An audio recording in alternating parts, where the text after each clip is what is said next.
What's the vibes? Top of the morning, top of the afternoon, top of the evening, whenever this video may find you. I'm Dream. Follow me on Twitter, Mr. Dreamy1.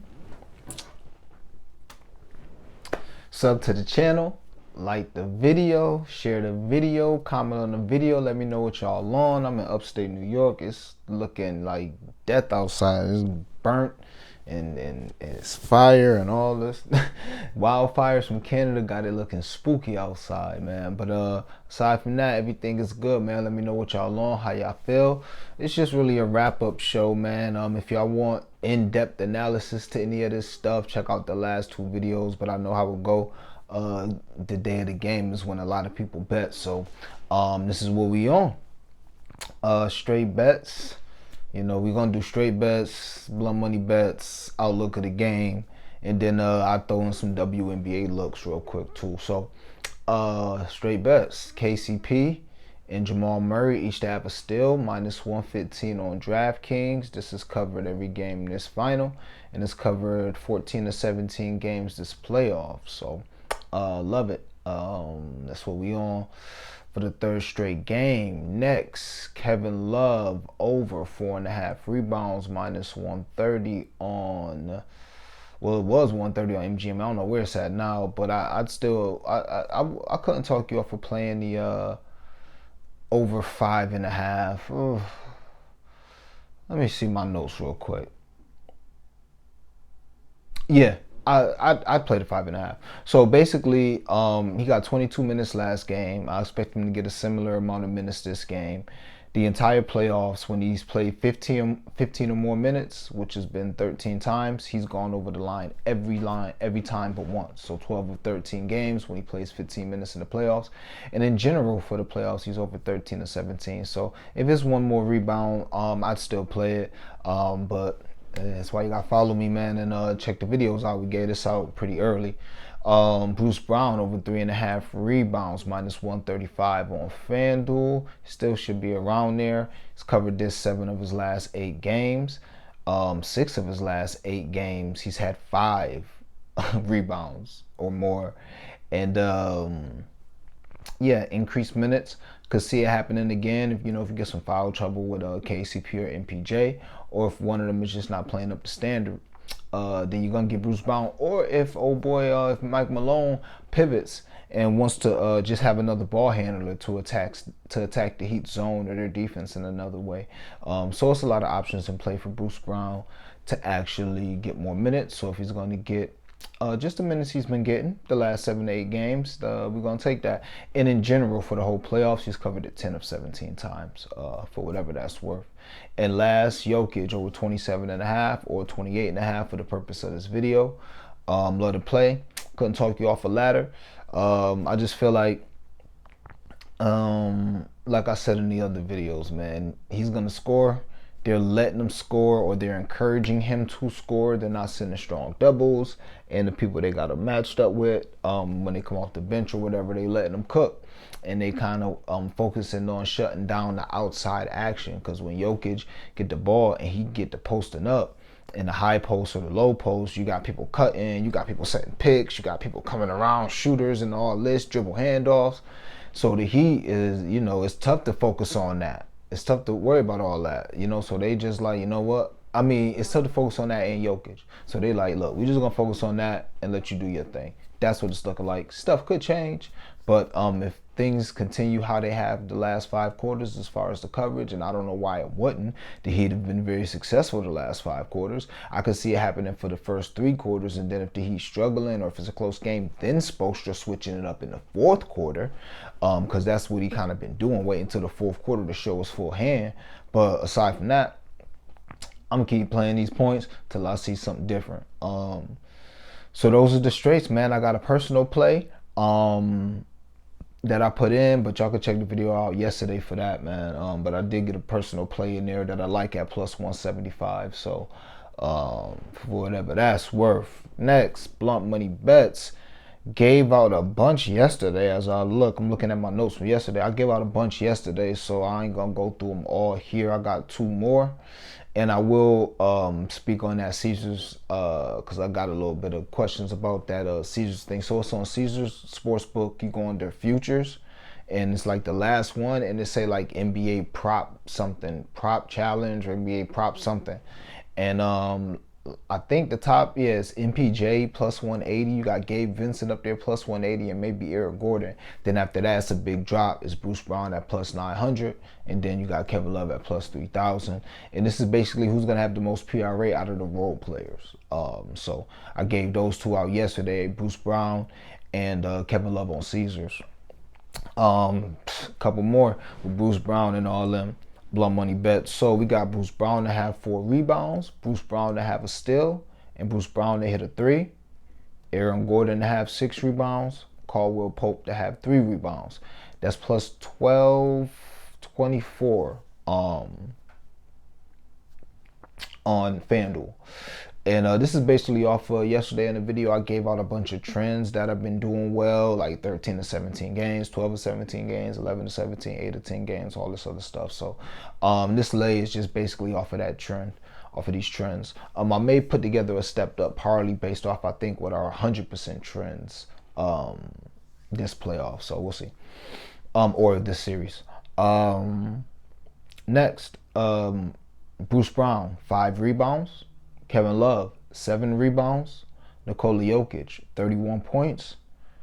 Nikola Jokic, under 11 assists. And this is plus 2,100. I put it in recently just to see what it was right before I did this video, and it was like plus 2,300. So, love all the legs. Can't really get into them too much. Bruce Brown rebounds, explain those. Kevin Love rebounds, explain those. Jokic points, explain those. And his under assists, kind of explain those too. So, yeah, those are 2 more blunt money bets. About to cash them things.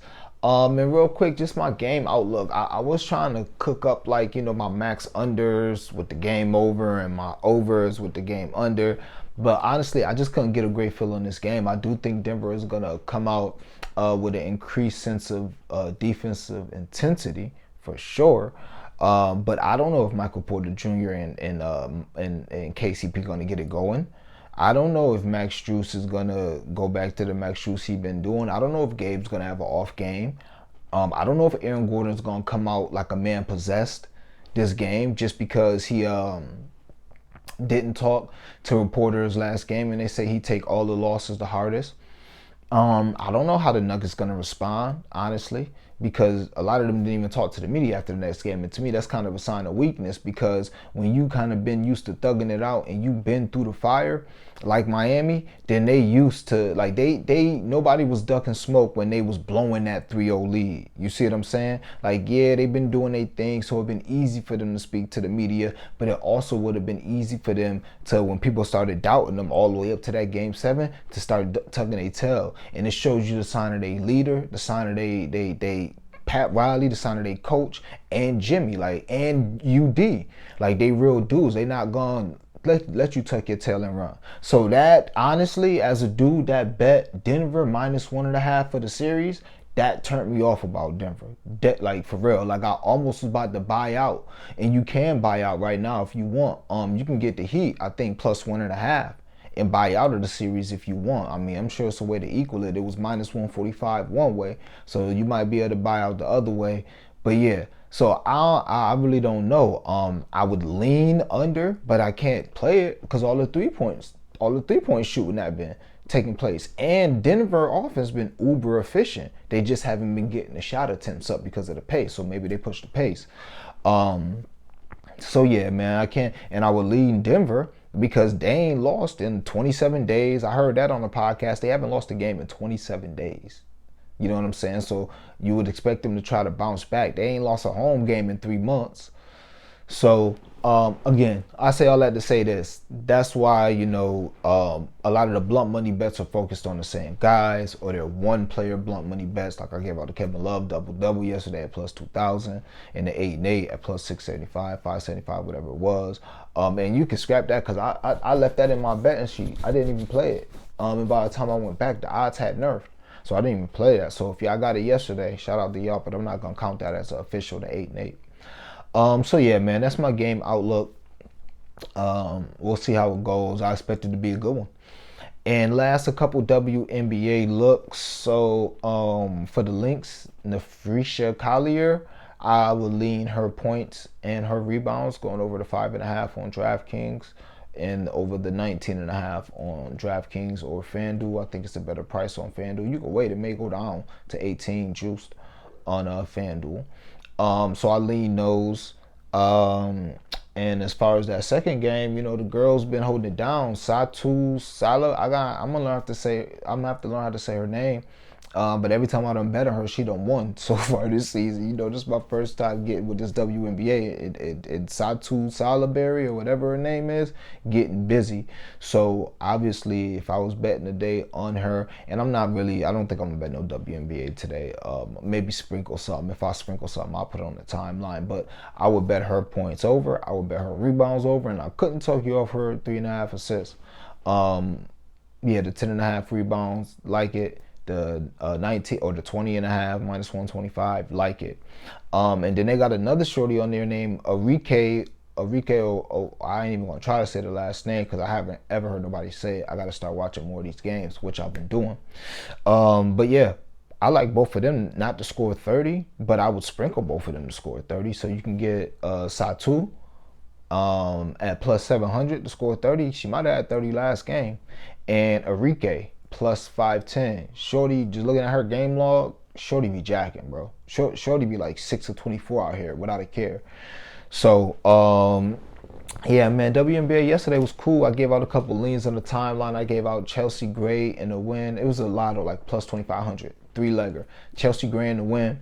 That was 1 assist short. I gave out Chicago in the under.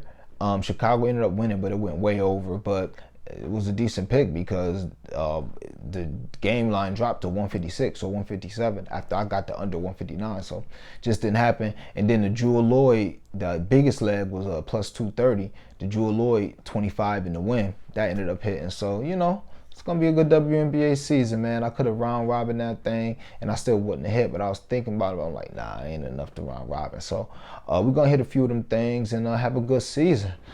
Aside from that, man, that's what we on. If you feel like you missed anything, run it back. If you want to get more in-depth analysis or all the blunt money bets, run the last video back, honestly, because it wasn't no blunt money bets the first video. It was just more analysis. It might have been a future in the first one. But yeah, that's what it is. I appreciate y'all rocking with me. Y'all know the vibes we, man. As always, let's get this cash.